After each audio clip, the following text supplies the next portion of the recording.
আরামবাগের সংহতি মিছিল থেকে দিলীপ ঘোষকে ফচকে নেতা বলে কটাক্ষ অপরূপা পোদ্দারের।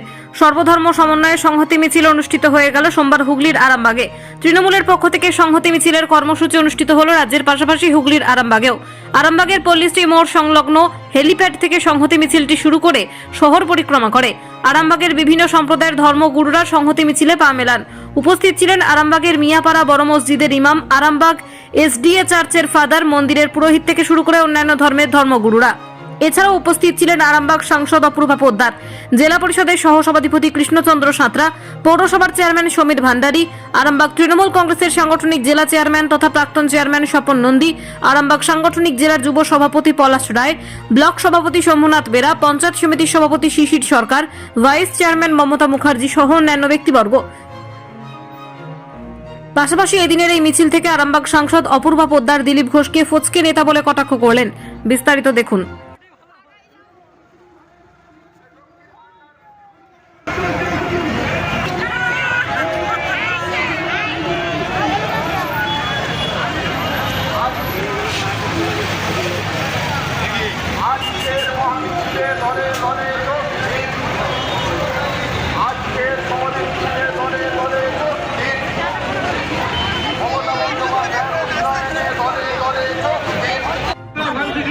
ভাত কেড়ে নিয়েছে, 100 দিনের টাকা বন্ধ করে দিয়েছে, ঘর বানানোর টাকা বন্ধ করে দিয়েছে।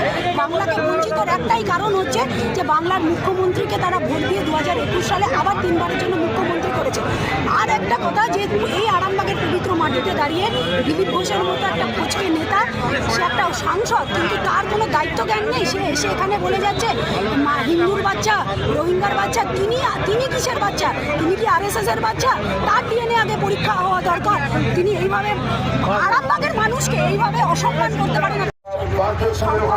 সংখ্যাগরিষ্ঠতা নিয়ে সরকার গড়েছিল, তারা বলেছিল যে 2 কোটি বেকারের চাকরি প্রতি বছর, মানে আজ 10 বছরে 20 কোটি বেকারের মধ্যে কজনকে তারা চাকরি দিয়েছে আমরা জানি না।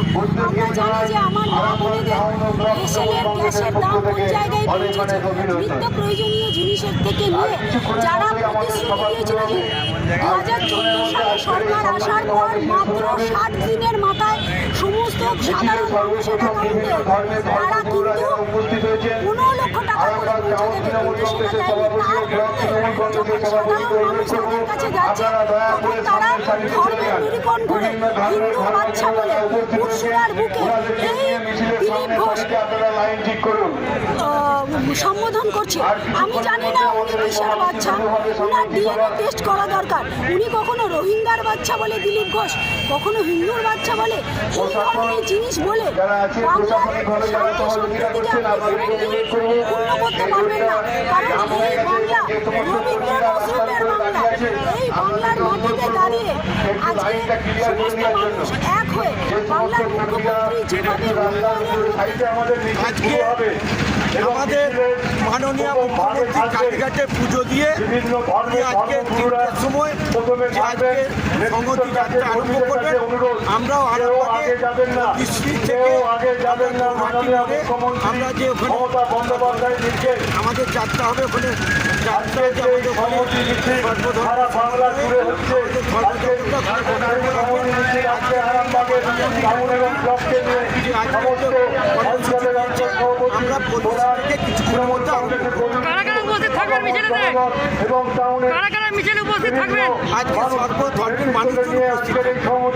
আজকের মিছিলে ব্যবহার হবে না, যারা এনেছেন তাদেরকে আমরা সেই সময় পতাকা ব্যবহার হবে না। আরামবাগ মতিলাল টেলিশপ ও স্যামসাং সার্ভিস সেন্টার, অনলাইন বা যে কোনো দোকানের থেকে সস্তা। আপনাদের সকলের প্রিয় মতিলাল মোবাইল, তাই আজই আসুন। পুরানো মোবাইল সারানোর চেয়ে বেশি দামে এক্সচেঞ্জ, 0% ইন্টারেস্টে, 0 ডাউন পেমেন্ট, 0 কস্টে মোবাইল ফাইন্যান্সের সুবিধা। আমাদের ঠিকানা পুরাতন বাজার, আরামবাগ হেডপোস্ট অফিসের বিপরীতে, আরামবাগ, হুগলি। আমাদের যোগাযোগ নাম্বার 7001304430।